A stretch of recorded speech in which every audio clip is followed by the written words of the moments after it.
Tol lintas selatan Tulungagung Trenggalek sudah selesai dibangun. Selanjutnya, kita akan segera bertemu dengan jalan tol Kediri Tulungagung. Jalan tol Kediri Tulungagung merupakan lanjutan dari tol Kertosono Kediri yang akan melintasi kawasan Bandara Doho yang terletak di Banyakan, Kabupaten Kediri, dan akan melintang sepanjang 44,52 km. Pembangunan tol yang digagas sejak tahun 2022 ini ditargetkan akan selesai pada 2024 mendatang. Dengan dibangunnya tol ini, diharapkan dapat mendorong pertumbuhan ekonomi di wilayah Jawa Timur bagian selatan, serta mempermudah akses menuju Bandara Kediri. Untuk mengetahui lebih dalam dan detail soal dampak-dampak ekonomi yang mungkin akan terjadi setelah tol Kediri Tulungagung selesai dibangun, kami menemui Denny Yudiantoro, pengamat ekonomi dari UIN Tulungagung untuk menjawabnya.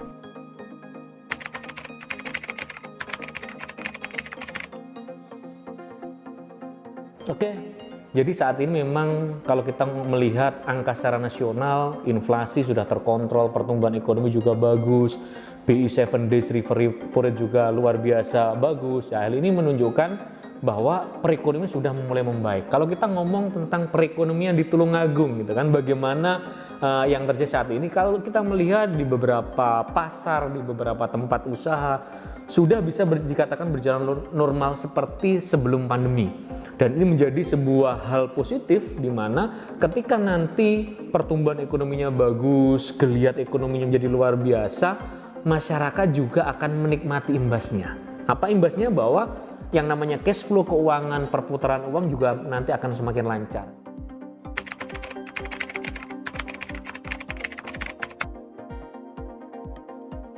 Pastinya dengan proyek-proyek tersebut akan memberikan kontribusi yang luar biasa. Kenapa? Kalau kita bilang bahwa sumber daya alam di Tulungagung itu luar biasa.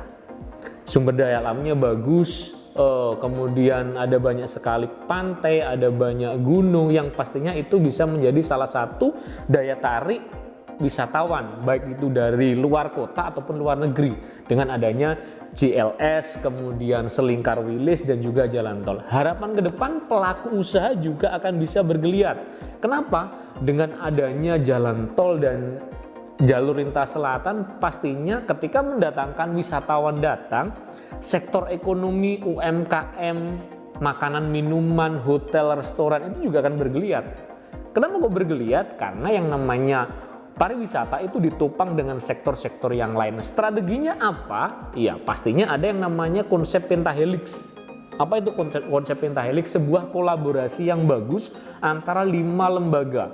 Pertama adalah pemerintah. Jadi pemerintah pasti akan memberikan kebijakan, berbagai kebijakan, kemudian berbagai stimulus terkait dengan pertumbuhan ekonomi yang ada di Tulungagung. Kedua adalah swasta. Swasta juga akan berimbas, bisnis, kemudian UMKM juga akan mendapatkan imbas dari adanya JLS dan jalur lintas selatan dan juga Selingkar Wilis. Kemudian yang ketiga adalah masyarakat atau komunitas.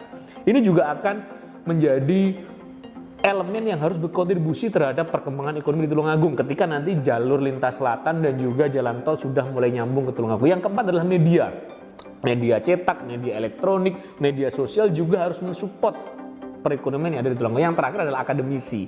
Kami di kampus pasti akan ikut berperan serta dalam memberikan kontribusi pada perkembangan yang ada di Tulungagung.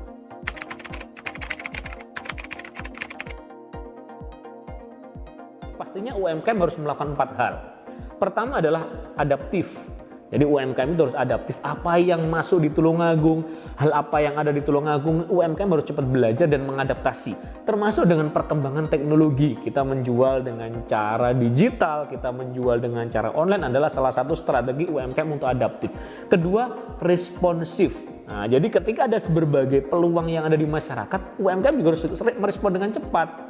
Tujuan supaya apa? Supaya peluang itu bisa kita tangkap dan tidak ditangkap oleh masyarakat dari luar Tulungagung. Yang ketiga adalah inovatif. Jadi ketika kita punya produk, kita punya barang, kita punya food and beverage, kita harus berinovasi sebaik mungkin. Sehingga pertumbuhan produk atau barang kita menjadi lebih bagus. Yang keempat yang paling penting adalah kolaboratif. Nah, jadi kolaboratif antara UMKM satu dengan UMKM yang lain, antara UMKM dengan pemerintah, dan antara UMKM dengan akademisi harus terjalin dengan bagus supaya apa ya? Tulungagung siap menghadapi pertumbuhan yang luar biasa dengan adanya 3 proyek pemerintah lintas selatan, jalan tol, dan juga selingkar Wilis.